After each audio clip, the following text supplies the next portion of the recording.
Welcome.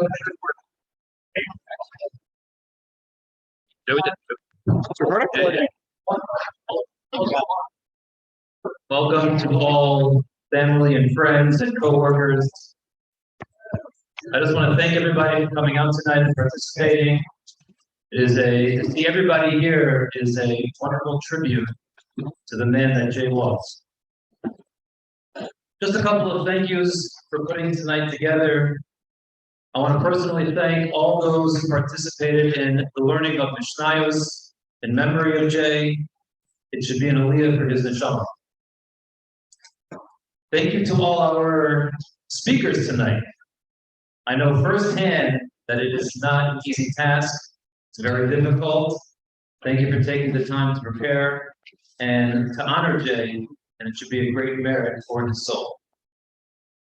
I want to thank my good friend, Joey Rosen, and his team, including Michelle Raskin and Rabbi Niddickman. Joey, I know that this one was just a little bit more special, and you went above and beyond the call of duty.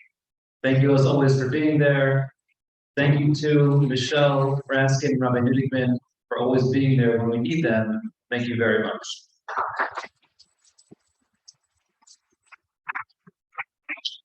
Thank you to Uncle Murray. Whether he has staff or doesn't have staff, it's always magnificent to get done.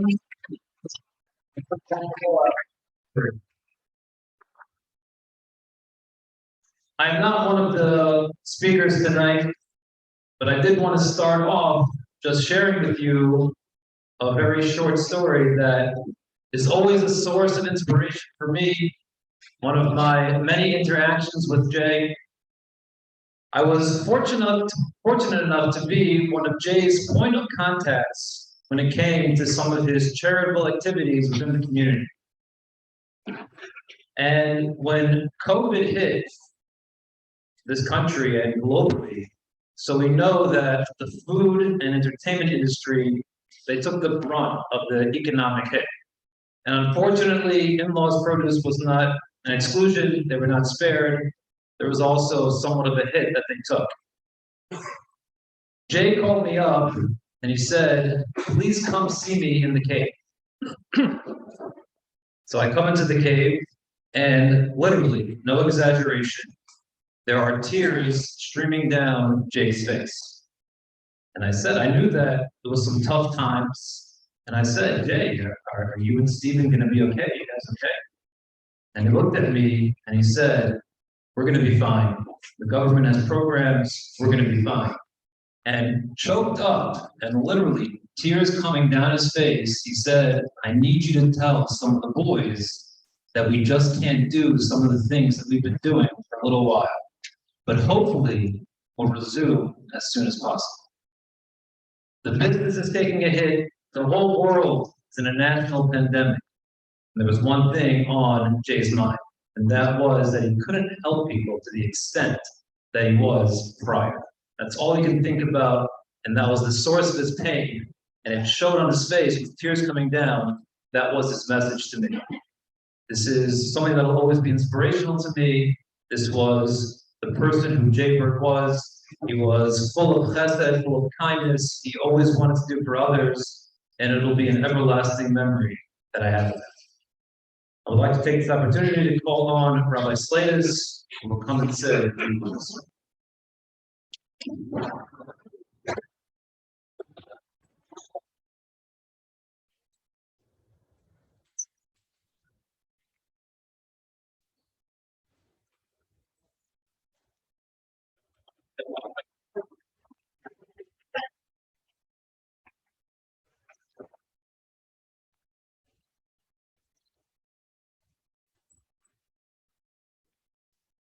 I have just a few very brief words. This week's portion is out of Naso, and we find the mitzvah in which God instructs Aaron and his descendants, the Kahanim. He says, Kai Savach was Bnei Israel. This is how you shall bless the children of Israel. That's the blessing that the Kahanim do to this day, the Duchani.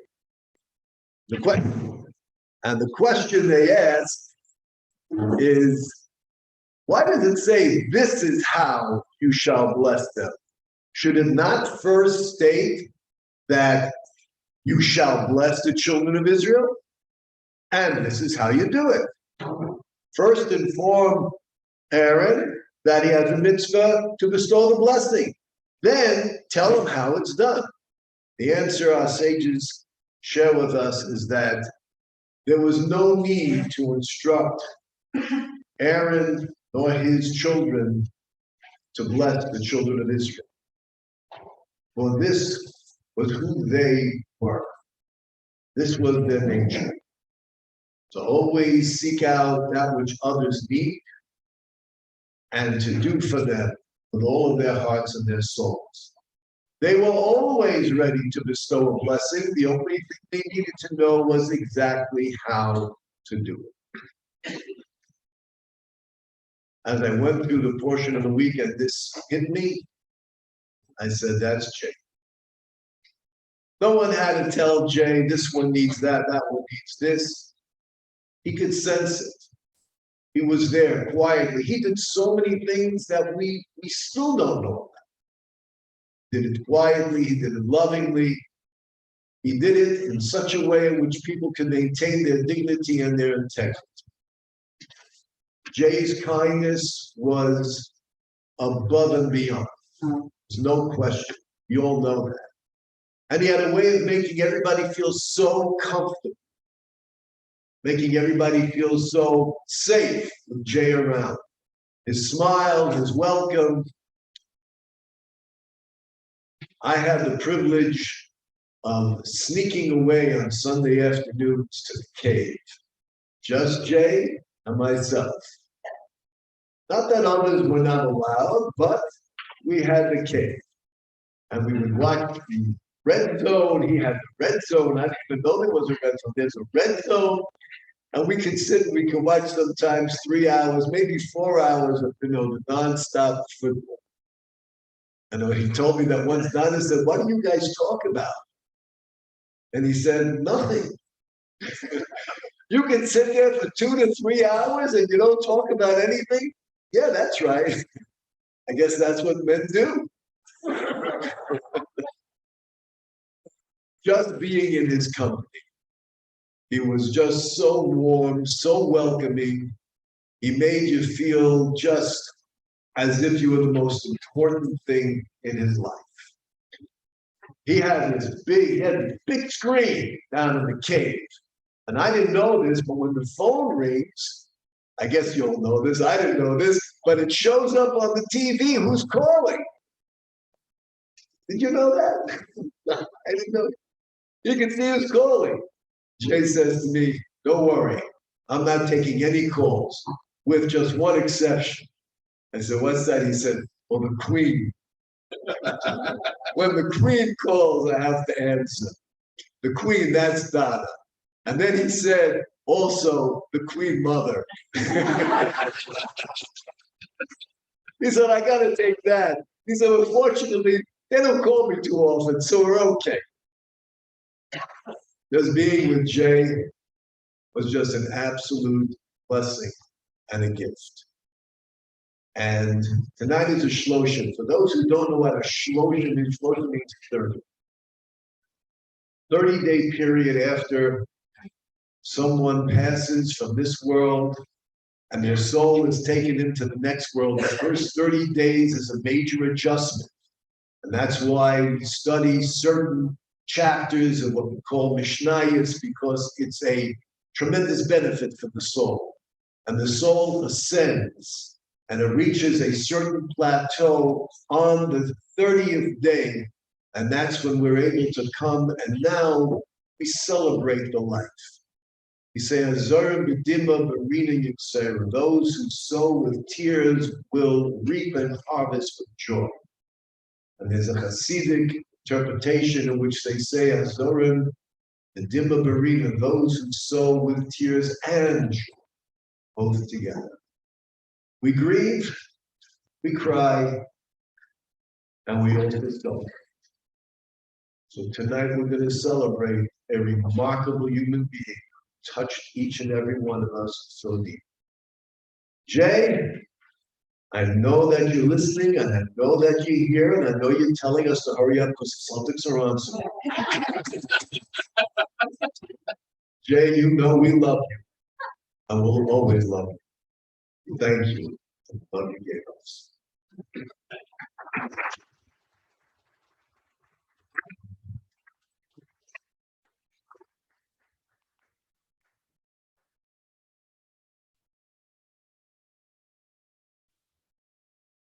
Mrs. Vera Hoffman, close friend of the family.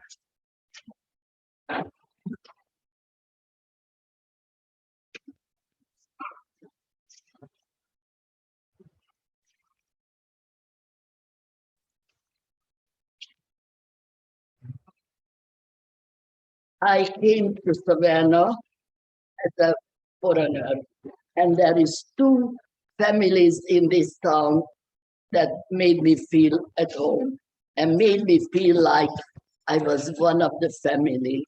And Jay was one of those. Oh, you hear me. Sometimes it's better if you don't hear me. I'm gonna repeat that. There is two families in Savannah that made me feel like I was one of them, and Jay's family was one of those, and I always was very touched, and I said, new to America, new to Savannah, and I have a lovely family, and we're not even related. I have my own family also, but they do not live in Savannah. And my husband was even more happy because he was basically a very religious person deep down, and he was so happy that we have wonderful Jewish friends and they have an understanding of him. And Jay made me feel very special. I would come in the house, he would help me when I needed help with the steps, either Richard or Jay or all of them.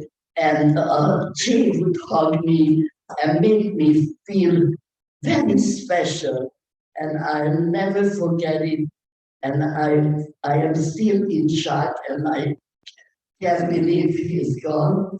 He was a wonderful person, not just because he was a religious Jewish person. That was his nature. He was warm and loving, and I just want to say that I am very happy to be a member of the Savannah the Jewish congregation. I have been a long time member of the B.B. Jacob Synagogue, and if I was able to, I would do some more volunteer work. Mainly what I do is visit the schools and teach them about the Holocaust, and I think it's very necessary, especially in this day and age when they beginning to hate us more than ever. And it's a tragic, very tragic thing to lose a good person like Jay when we in need of these people and leaders. And I have to add another thing. I have known Jay when he was selling in the tent vegetables, and I go to him. And I also appreciated that he did very well and he never changed. He never became stuck up and who am I, which happens to a lot of people. He was the same Jay I knew years ago when I visited him in the tent. And I loved him dearly, and I will treasure his friendship the rest of my life. And that's about all I wanted to say. Long speeches are not very good. I just wanted to tell the family how I feel and how much I appreciate the love they all gave me. That's it.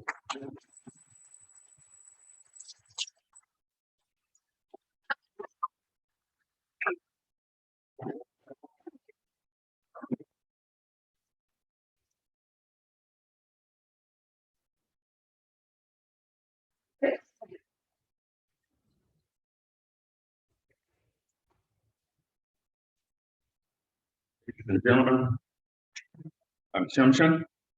Most of you know me. It's not about me tonight. I did get one of Jay's close friends to attend, a gentleman that grew up in Brooklyn, New York, probably right around Kingston Avenue or whatever. But I know I'm not talking too close. I'm not me. I have a gentleman here who is everywhere all the time. Okay, kind of looks like a whirly dervish, I call it, right? Because he's probably got 10 more things to go through for the evening. So I want to introduce to you a captive from Brooklyn, New York, starting in Savannah. He ended up being the mayor of Savannah, Georgia. Back at my table, there we got Mr. Mayor Van Johnson, who I introduced.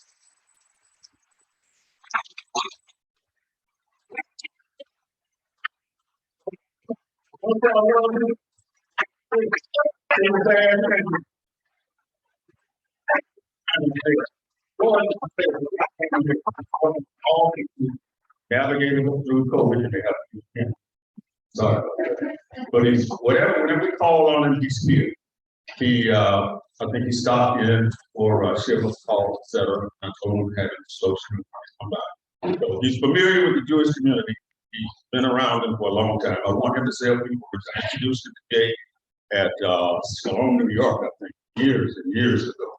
Okay, and they were fast friends, done a lot of stuff together. But ladies and gentlemen, again, Mayor Van Johnson.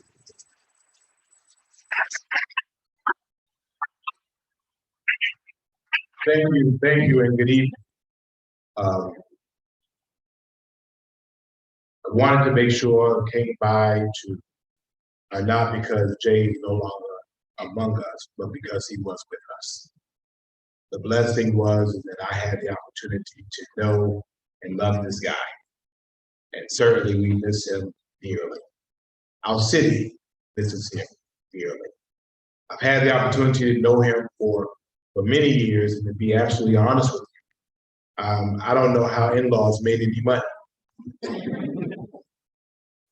Because every time I looked, there were opportunities in which people needed help, and in-laws was there helping. They didn't want anything said about it. They just helped because it was the right thing. Caring about people, making sure that people had what they needed when they needed it most.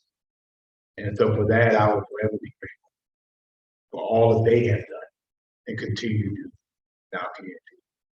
I've since learned since Jay's passing that he was a religious man, and we never talked about it.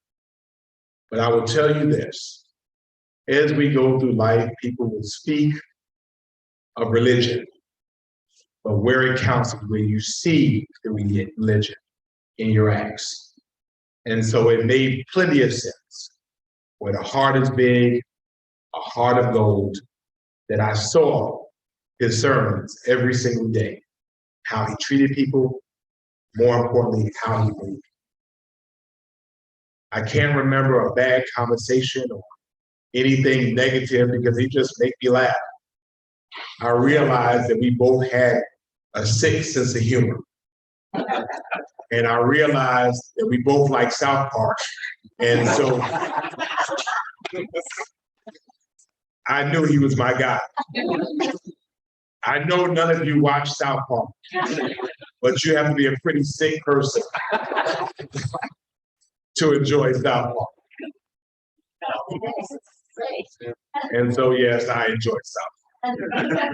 And I've watched it a lot more with Jay and I.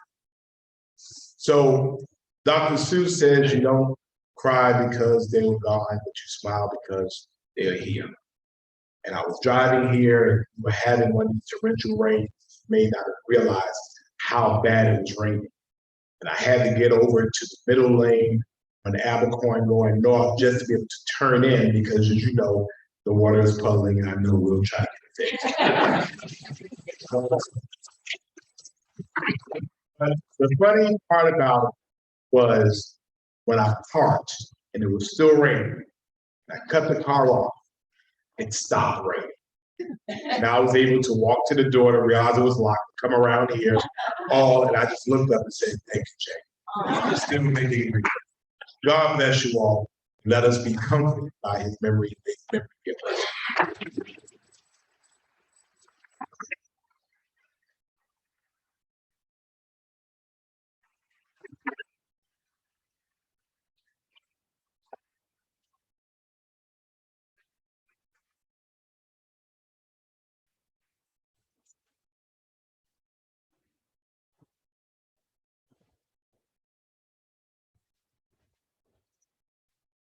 Call on my mother or Esther Ray.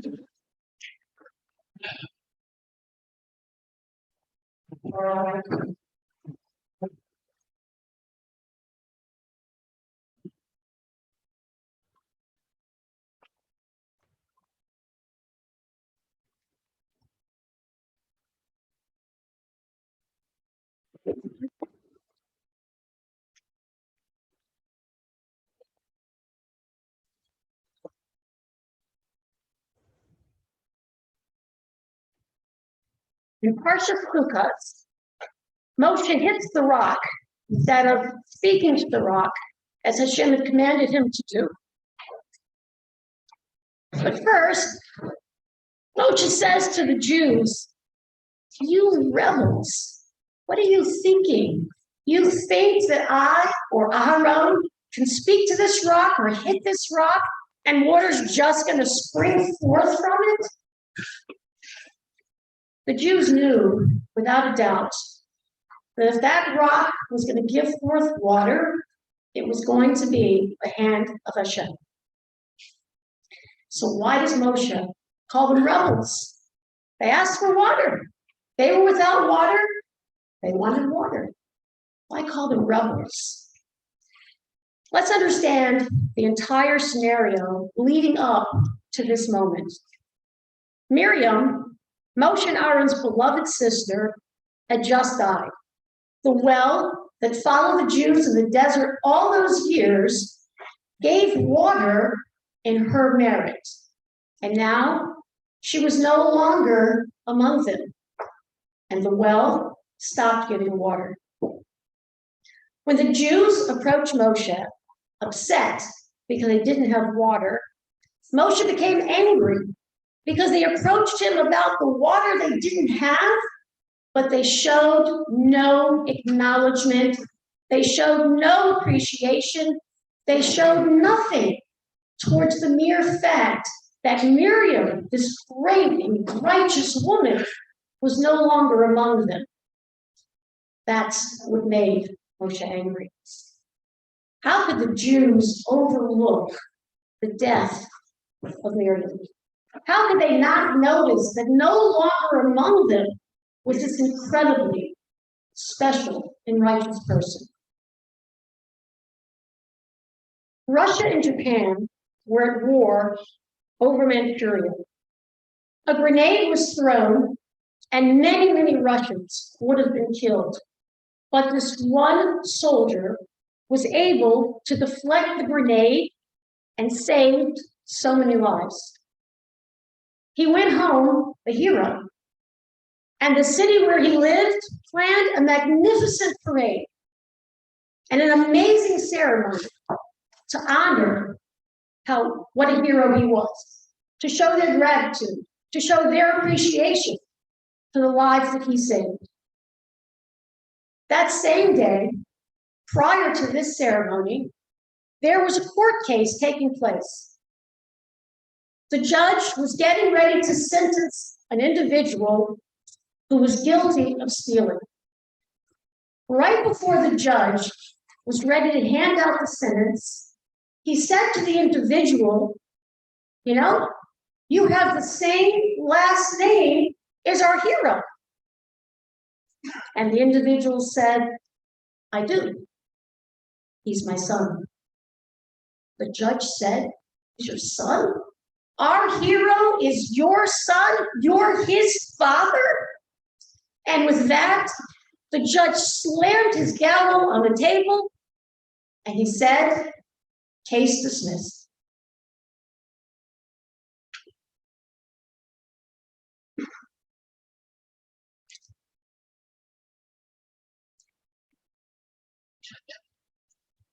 When Jay passed away, Hashem heard the cries. He saw all the tears of the young and the old. He heard Richard saying Kaddish. Hashem heard all the Jay stories, and he saw all the smiles, and he heard all the laughter that came with those stories. Hashem has seen the gratitude of all the people and people involved in all the institutions to which Jay and Stephen have been so generous. And when God saw Jay, he said, "Jay, all these people know you, all these people appreciate you, and now all these people miss you and still talk about everything you've done." He said, "Jay, no decrees today. Welcome to heaven." I've heard about this man cave. I've probably heard more than was ever necessary. I was visiting with Donna and I felt a pull to this cave. So I went down to the cave. I saw pictures of Donna and Richard with Jay. I saw a picture of Jay with the rabbi. I saw a picture of Jay with my father-in-law. I saw a picture of Jay with Chaim and Baruch in Israel. And Jay was holding the hand of one of the most greatest rabbis of our time. And you could see tears in his eyes. I saw Jaime's Atlanta Braves jersey. I saw Svarim, Jewish books. I saw Tzedakah box, the cave. Jay had fun in that cave, but he was surrounded by paraphernalia of people and moments that were important to him. All these things defined Jay. Jay loved a good time, and he loved laughing, and he loved making others laugh. But all the items in his cave told a deeper story. Freddie talked to Jay almost every day. And Freddie would often tell me that in those conversations, Jay often mentioned how blessed he was to have Donna, to have Richard, to have his whole family, to have his friends. And he also would express how grateful he was to Hashem, that he and Stephen were so successful that they could help others, and the tremendous joy that the helping gave them more than the success. Jay was all about fun, but always with the people and the things most important to him at the forefront of his heart and his soul. I didn't hang out with Jay, not in the cave for sure, but I was on the receiving end over and over. Esther, what do you need? What does the school need? What can I do for you? We'll do anything, just tell me. What? Sadness runs deep, but one can't help but smile. But God said to Jay, wow, look at all these people. They didn't miss a beat. They knew you when you were here, and they know you even better when you're gone. And then Hashem said, Jay, welcome to heaven.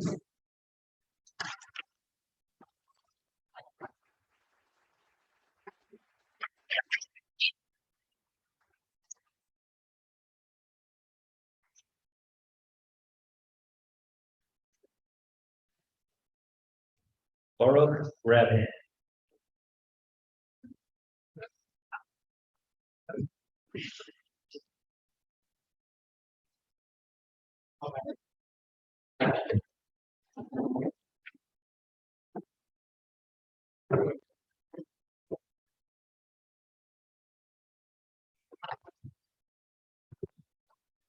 DP,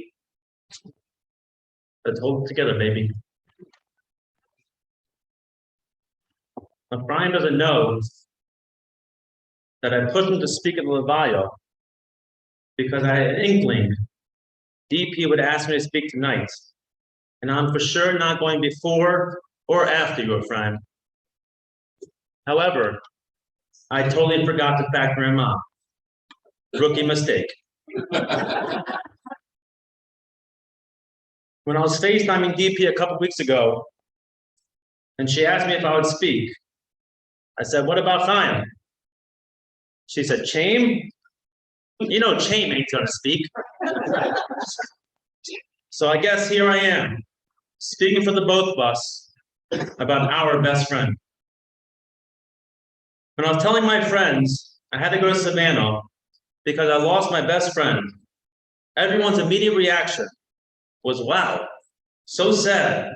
A sudden death in your 30s? I'm like, well, he was a little bit older. 58? I don't understand. Your best friends are 58 in Savannah? I responded, clearly, you've never been to the cave and tasted his goodies. But the truth is, Jaybird was Ish Echad B'Lev Echad. One man, one heart. There was no such thing as being an acquaintance. He made you feel like family. And that's exactly what he was to us.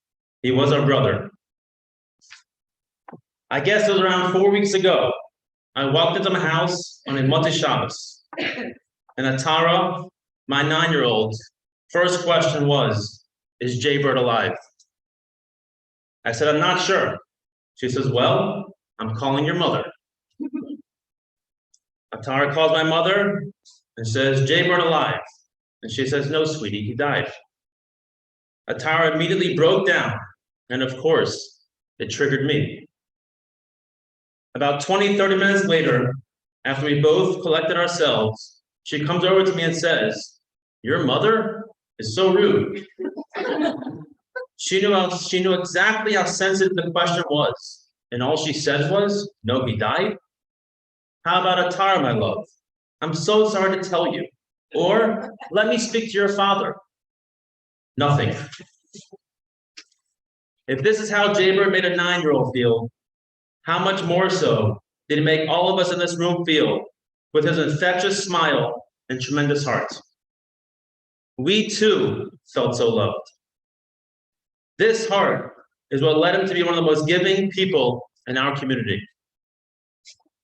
And like it's been stated many times before, not a day ever went by that someone wasn't a recipient of his kindness.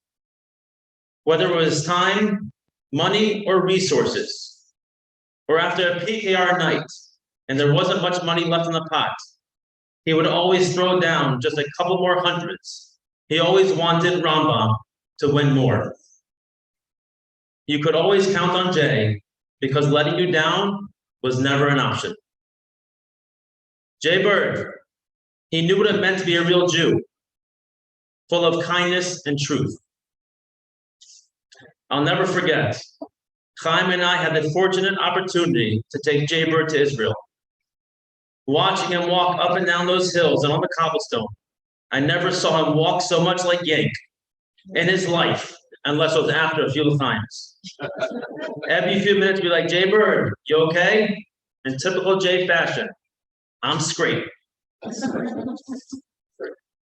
But the climax of our trip was our excursion to Bnei Brak. We're going to go see the greatest rabbi of that time, Reb Chaim Kanievsky. I don't believe he ever encountered a gadol, a great sage like this in his life. But you could see the excitement in his body. He was dressed and ready to go in his suit and white shirt an hour before we were supposed to leave. We got to his house and we had to wait. Most people would say, we came, we tried, let's go. Not Jay. He wanted this. He needed this. And I cannot describe the scene and fully give you justice. But the moment that Jay saw Reb Chaim, his face started glowing and was filled with emotion. The tears filled his eyes. He knew whose presence he was in, and he saw the truth. He was absolutely speechless. Again, as has been previously stated, if there was ever a constant at any shul or school function, it was that In-Laws Produce was a sponsor and gave all the produce and food away for free. I'll always remember sitting in the corner of Waters Avenue with DP and Jaybird in the middle of summer. No air conditioning, everyone sweating, and nobody buying. And all you hear from Jaybird's mouth is, thank you, God. Many of us will be frustrated, questioning God, give me more business. Not Jay. He was fully content to just be alive. And he knew that in and of itself was a gift from God. The joy he got from giving away produce was equivalent to some winning the lottery. I'll never forget, before In-Laws became big time, as Yank would say, Jay used to deliver free groceries himself on Friday afternoon and before Yontif to the Kola families, as well as his friends and family. And after a while, he stopped. And I asked him, why do you send the In-Laws truck these days? He said with a huge smile on his face, buddy boy, it's too many people. I just don't have enough room in my car. Wow. I will tell you this, if those trucks weren't in the middle of a 100-stop route, he would have driven it himself and made those deliveries. DP and Richard, no matter where we were, 95% of the time in the cave, you guys were always the forefront. You were his greatest joy. Richard, he could not have been more proud of you and all your accomplishments. As much as he would have to love you work with him, he knew you were on your own path and he was there to fully support you. DP, what can I say? I was the OG, but you were the real best friend. As much as you loved Chaim and I, you always came first and you took the cake. Most husbands give their wives the bigger closet. He gave you the entire house, baby. Jay boy, we love you and miss you. It may be a Melech Yasher for our entire family and community.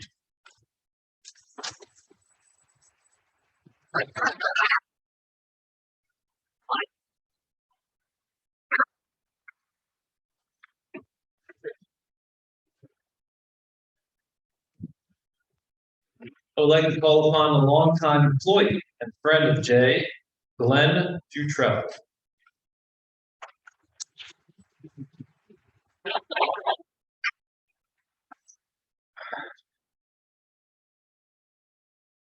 Keep it short, which if you work with me, that's not easy to do. When I got the message from Steve that Saturday morning, the first thing that I messaged back was, I don't know what to say. And I sat there for a few minutes, and this is what I sent him back. I am fortunate to have known him, consider him a dear friend, strong-willed and determined, but kind, caring, giving, and humble. And I think from what you've heard tonight, you all know that was Jay. I haven't worked for anybody for 40 years. I've always worked for myself, ran my own business. And I've worked with these two guys now for 3 years, and it's been absolutely amazing. They do one thing that you don't see from management. They tell you when you do a good job. Most of the time, all you ever hear is when you mess up. But these guys were good. They tell you you're doing a good job. And the last thing that Jay ever said to me was the first day after he got back, after his younger brother passed away. And he came by my office and he said, "How you doing, Slick?" I said, "I'm doing all right." I said, "I wish I could do more." He said, "No matter what anybody tells you, don't you do anything different than what you're doing right now. Just keep doing it." So I thank you, Steve, very much. And if there's anything I can do, how to get. Thank you very much.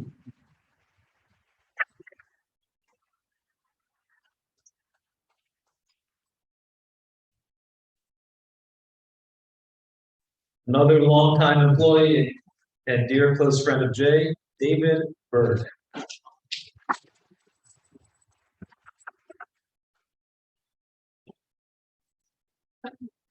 Good evening. My name is David Bird. Worked for in-laws for almost 17 years now. And we moved down here from Atlanta and learned a lot. Made some good friends, made some good family. Did my interview at Carolina Street before we moved into the State Farmers Market in the middle of there. There's a good group of us that have worked together for almost 17 years. One was Steve, Chip, the first salesman, and I were all in the same office. And I don't know if y'all ever been to his office, but not really, But that's what we did. There, we made things happen. At that point we had 2 Sanford and Son looking trucks and a box truck. We were going to Columbia, South Carolina for groceries in. And we made that happen. And we grew. A lot of times I was on the truck. Jay was on the truck. Jay got a ticket going in the Hilton. Made me go there and pay for it. Yeah, came over that bridge off the October. Yeah, sales is a building job, and I can tell you that. I mean, they gave me an honest salary, and the rest of the building, it's a building process. And so the first 2 years I was down here, Jay and Steve sent my oldest baby to JA for summer camp. She had a blast. She learned all 7 rockets. Speed City girls. I'm gonna miss my mandatory breaks for NASA and anything in space. It was just whatever. It won't stop. Somebody's shooting on a rocket. It's great. I'm gonna miss my Pally boys. I'm a really great salesman because I'm very aggressive, but sometimes you gotta be settled down. And he was really good for that. He helped me understand, letting things roll off your shoulder and have the knowing for it. We were pulling stickers for Richard when he was younger. We used to go through the coolers and pull stickers off of cantaloupes and watermelons, oranges, and take them on to Richard to make Richard happy. We all got a lot of new gray hair together, and Jay always had a smile, and he had a bigger heart. I'm gonna quote a few things from Led Zeppelin and say some things between it. I'm telling you now, the greatest thing you can even do now is to share a smile with someone. And that's very caring. We had a lot of fun together.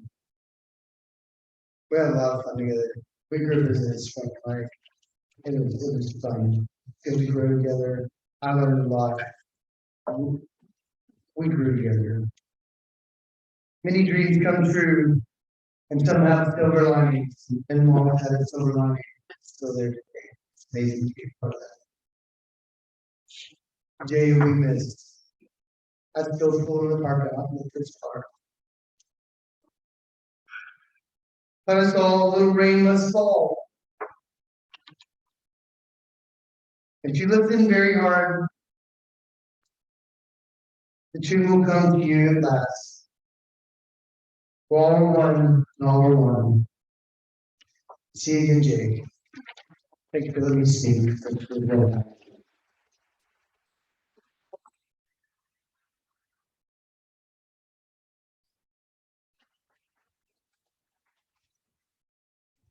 Herbie Hornsey.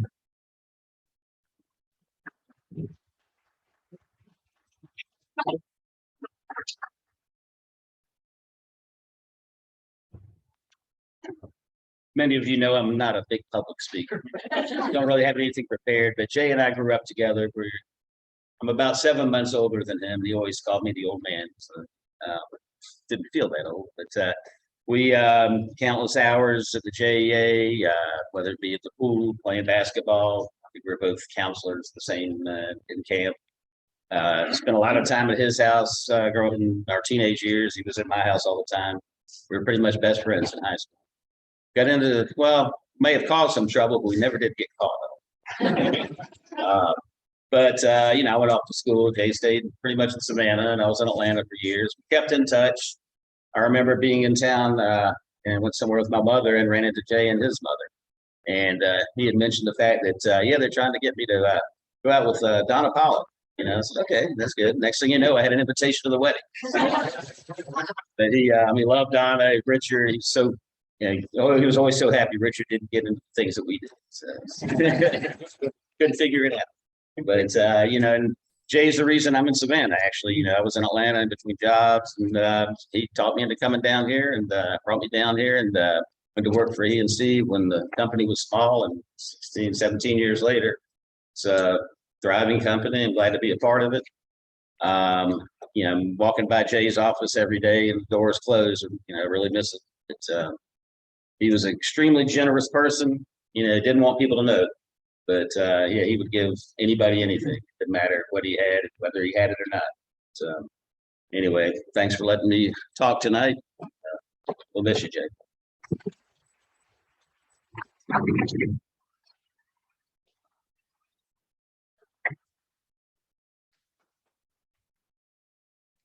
They're Joey Rosen.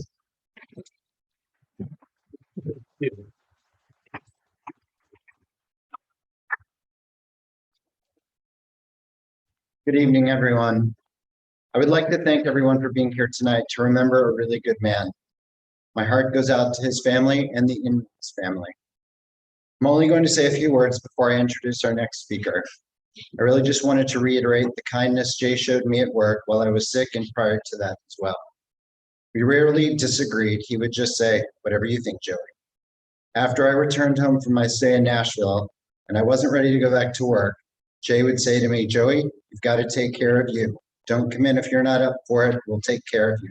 Don't worry about it." And take care of me, he did. He and his keychain wiggling and the iPhone ringing in meetings will sorely be missed, and I appreciate everything he did for me and for others.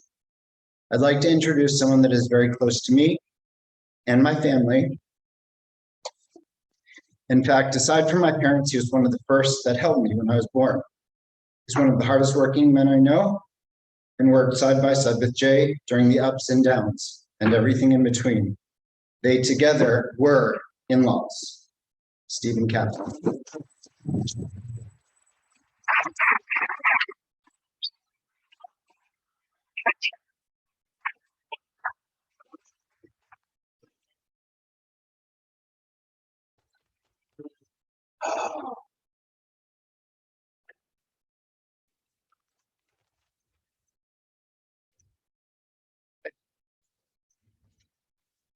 You don't need it. Most of you know I don't really need a microphone. And those that know also know that this is going to be long and emotional.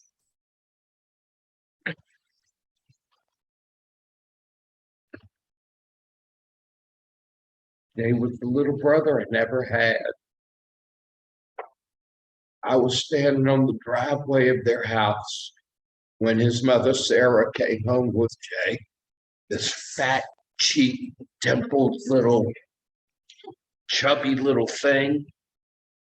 And he stayed that way. His little chubby cheeks, always smiling, always a positive attitude. All of the kids, whether it was Jaime was my age, so I was there visiting with Jaime, but it didn't matter. All of the siblings, friends always hung out at the Epstein house. Sarah was like a friend, Mother Sarah. I mean, Sarah took care of all of us. I would have to lay down in the car on the way to the house when we were skipping school. And they'd say, okay, it's clear. And I'd run in to make sure Harry and Zena didn't see me. And Sarah would say, you boys skipping school? We'd say, yes, ma'am. She'd say, y'all hungry? We'd say, yes, ma'am. And Sarah would feed us. Jay was always there. I mean, he was hanging around with us. He was 12 years younger than me. So when I was 18 and going to college, Jay was 6 years old. But as I would come back from college, he was always there, the same personality, just a sweet, loving kid. I went away and did my thing and got in the produce business and eventually came back to Savannah to run Mopsovitz in 1989. And in 1991, I hired Jay to come work for Mopsovitz. Great hire. I can't remember if this was before Donna worked for Mopsovitz or after. Before. So you and Jay didn't work together at Mopsovitz. A little bit, but that's not where y'all got together. Oh, gee. Why didn't you realize he was in the produce business, Donna? But I hired Jay in 1991 and he continued to work for Mopsovitz in the produce business after I left in 1993. He stayed there and stayed in the produce business. And I eventually came back and worked for East Coast where Jay was. And then things didn't work out for me working for somebody else, which very rarely did it work out for me to work for somebody else. Don't know why that is, but I just always had problems thinking that other people knew what they were doing. Except for Izzy Mopsovitz and Larry Mopsovitz. The two of them were my mentors and taught me everything there was to know about the produce business and gave me my start. In 2002, I was unemployed. I'd left my employment with East Coast. Jay was doing Savannah Tomato, and we talked about starting a produce company. In 2003, we did a 90-day SBA loan that took 9 months to close. So Jay was delivering produce in Savannah, and I was delivering produce in Hilton Head and Tybee, and that was the start of what was then In-Laws Produce. The success of In-Laws was based upon the fact that we had good staff. We had people that we hired that knew how to do their jobs, and we gave them the opportunity to do their jobs and to help us grow the business. There was no way that just the two of us could have made it without the people that we have working for us. Our success is our in-laws family. I mean, both of us have our own personal families. We have our synagogue families, and then we have the in-laws family. And we are very fortunate to have a staff that has been with us for as long as they have. And I want to take this second to recognize the people that helped in-laws be what they are today and helped in-laws to be able to give back to the community. It's not just because of me or not just because of Jay, but because of the people that we employ. You know, we are very fortunate to have dedicated staff. We've got Mike Brown, who I don't think is here yet or not coming. He's either running late or he broke down or taking care of a problem. But Mike has been with us since day one, almost 19 years. We're 18 3/4 years old, and Mike has been with us the whole time. David Bird, who spoke, has been with us over 16 years. Herbie, over 16.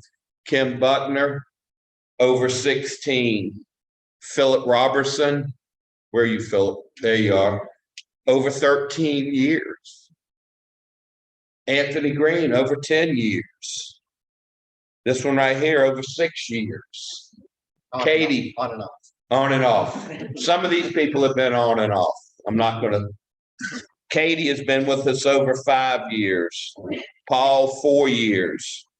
In-laws is what it is because of the people that we have working with us. And as I said to everybody that works with us, our mission hasn't changed. Yeah, it's different. We don't have the smile. We don't have the person that always keeps the boat steady. It's a positive attitude of everything will be okay. We'll be all right, guys. We'll be all right. That was Jay. No matter how bad things look, middle of the pandemic, when our business was off over 50%, and I'm freaking out, Jay's saying, it'll be all right. It'll be okay. We'll make it. Always positive. I don't know if I can ever remember a time when Jay actually said, oh gosh, we got troubles. It's never out of his mouth. I couldn't ask for a better partner. I couldn't ask for a better little brother. We did this together. He's my lifelong friend. He's someone I don't know if I can ever replace. I'll never have another partner. He is definitely my last partner. I've had others before in my business career. I've never had anybody that I knew I could count on. No matter what it was, Jay was going to be there. You could figure Jay there. He and I, when we first started, used to rotate early man. Early man meant that you were there at 2 a.m. when it was just Jay and I, and maybe Michael. And we had 3 employees back then, and we'd rotate who came in at 2 a.m. to take orders off of the voicemail and get everything taken care of to be able to be ready when the crew came in, the 2-man crew. Now we're a company of 45 employees. We run 12 trucks. Wouldn't have been possible without Jay. We're going to go on. We're going to continue going forward on our business mission. It's different. It's tough. I've been in his office one time. Still very tough to understand what has happened.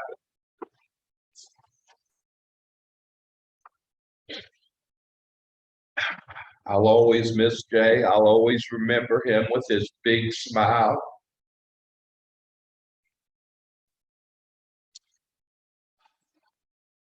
Thank you.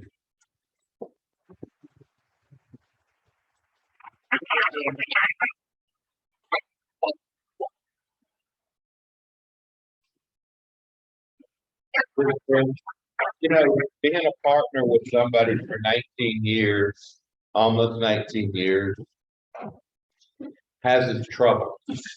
Just like any marriage has its faults. Jay and I overall, I can only remember one time that we really were upset with each other. And it was when we were on Carol Ann. We had an office, was about as big as this corner right here. And it was Kim, Jay, and I in this office. And it's the only time I've seen Kim be physical, when she got between me and Jay. And I can't tell you what we were arguing about, what the problem was, you know, what the business situation was that we disagreed so much that, I mean, I can remember us. Say what? You put offices on opposite sides of the building. Well, once we got past that, and we got a bigger warehouse, we realized we couldn't sit on each other's lap anymore. But that was the only time really in the 19 years that it really We really had a major disagreement, a major business disagreement. The next day, it was like nothing happened. You know, we were back sitting on top of each other. You know, you could tell what somebody had for lunch. We were that close to sitting with each other. But that was the start of in-laws. That was at the very beginning. That was the first warehouse we ever had. We were on Carroll Ann. We rented part of a warehouse there. And we stayed there until we moved to the farmer's market where we are now. Just like any marriage, I mean, we had our one bad time. We had a few minor disagreements, but other than that, we had the same goals in mind. You know, we knew what we needed to do to build the company to where it is now. It's personality. Jay had the personality to be able to deal with the customers and make them understand that we were doing the best we could and we were better than anybody else out there. And yeah, he was just one of those people that always had a good smile. Jay's favorite thing was, "It'll be all right. It'll be all right." I. The word was I. It'll be I. And that was how Jay lived. I mean, he did not let things get to him. You could not tell if they got to him. He always had a good disposition about it. When times were bad during the pandemic and I'm going crazy and wondering how we're going to make payroll and what we're going to do, Jay always said, "It'll be all right." I miss that. I'll continue to miss that. But as far as business is concerned, we're not going to miss a beat. We're going to live on as Jay would want us to. We're going to continue to do what we do. Thank y'all.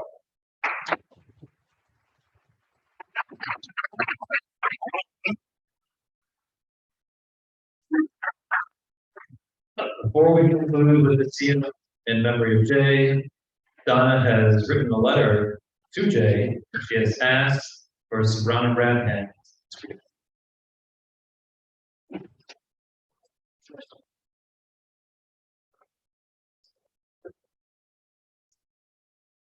Want me to do this? Yeah.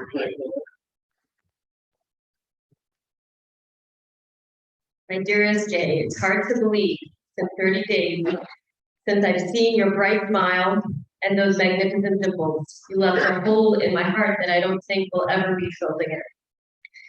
Who would have thought that you would go to the hospital on Thursday morning with a stomachache, a severe one, but a stomachache, and be taken from a mere 36 hours later? I haven't come to terms with you being gone or even why you are gone, and quite frankly, I don't think I will ever know. For some reason, Hashem wanted you, so you must be in a better place. As each day passes, it's one more day that I don't hear your voice, or you texting me at supper time just saying the word eat, sending me random emojis, most always with one blowing a kiss. The Amazon packages that I would get almost daily, something you thought we needed. Oftentimes, I would get a notice of a payment to PayPal and think, "Oh Lord, what did he buy this time?" You would be so thrilled with your boys. B FaceTimes me before Shabbos. Dr. Fred calls or texts daily. Shane comes for Shabbos shots and also Shabbos afternoons. And Roach never knew the cave had an attic. Chali calls and tells every few days and texts every few days as well as the Nate and the Miss Lisa.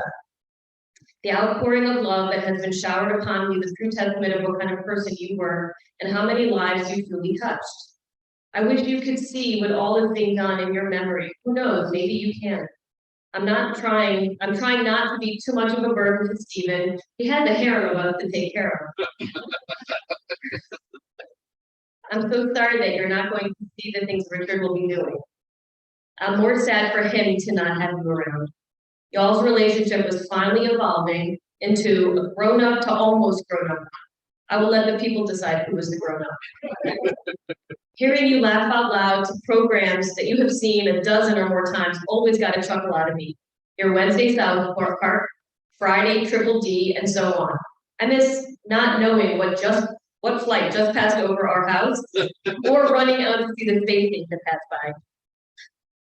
We always looked forward to the plethora of holiday dinners that included 20+ people. Then the pandemic came and the first holiday was just the 3 of us. For the next few days, we'd always say, DP, I know you like having family with us, and it is great, but nothing makes me happier than it just being you, me, and Richard. Pandemic kind of went away, and we were all but seated for the next big one, and we got the horrific news about Norman. Things never were the same again. Between your sadness over losing another brother, the physical pain in your shoulder, back, neck, your intense stomach pain was just too much to handle. I pray you are at peace and pain-free, that you are reunited with all our family. Chipper, Walker, and Runner must be so excited. You, Yank, and Norman, watch out for us. I will forever be grateful that I returned your phone call that day in 1997. Even when I asked, what do you want? You still proceeded to ask me out. My life has changed for the better, and I thank you for that. I love you and miss you more than words can say. Richard and I will be okay. It will take a while, but we will be okay. If only I could hear you one more time say, DP, I'm out. P.S. I ate popcorn in your car.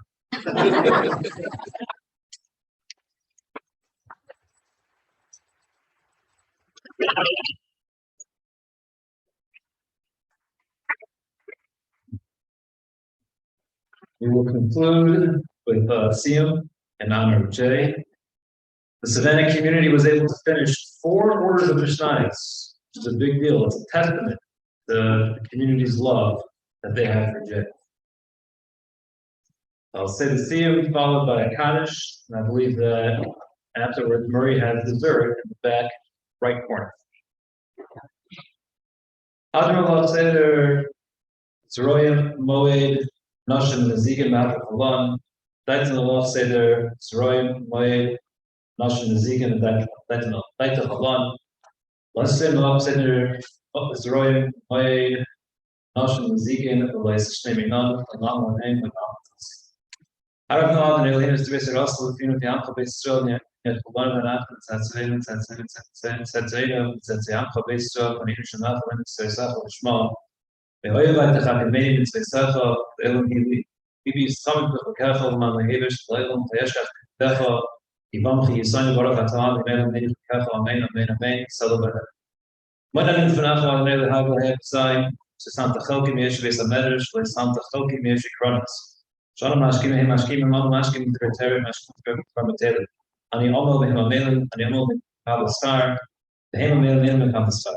And he wrote and wrote and wrote side of my ball. He wrote the shochas and Emma, but still to read the shochas. And she don't normally is the yetsa you man, but yet that was.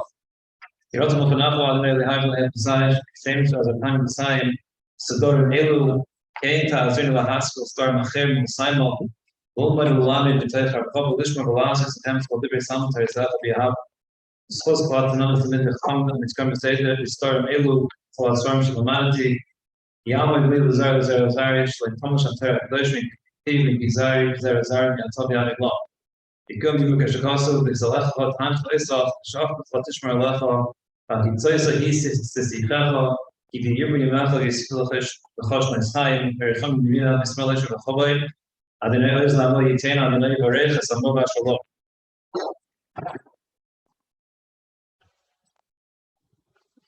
There'll be Saturdays to make up all.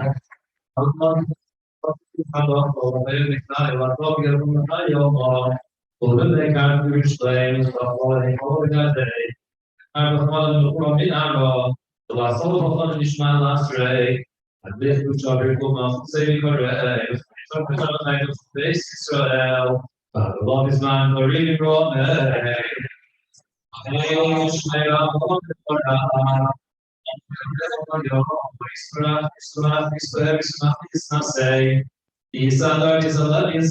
Very good job, Rico. Filming over for some such as the Fossa and Mossad, from your mommy Robe. I saw a lot on the Alpha Day, I got open days on the day, and I'm on the square I saw. The Basra Day, the Bahola Sabria Star, the Hilla and the Fine Summer Album, University of Verona, and the Fine Region, Secretary. Coming down on the Ishmael, on the שלום עליו ושמיים וחיים עלינו ועל כל ישראל אמן. ויעשה שלום בדברינו ויעשה שלום עלינו ועל כל ישראל amen. But after the call out, thank you for joining us, and it should be again Aliyah for today's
Shabbat.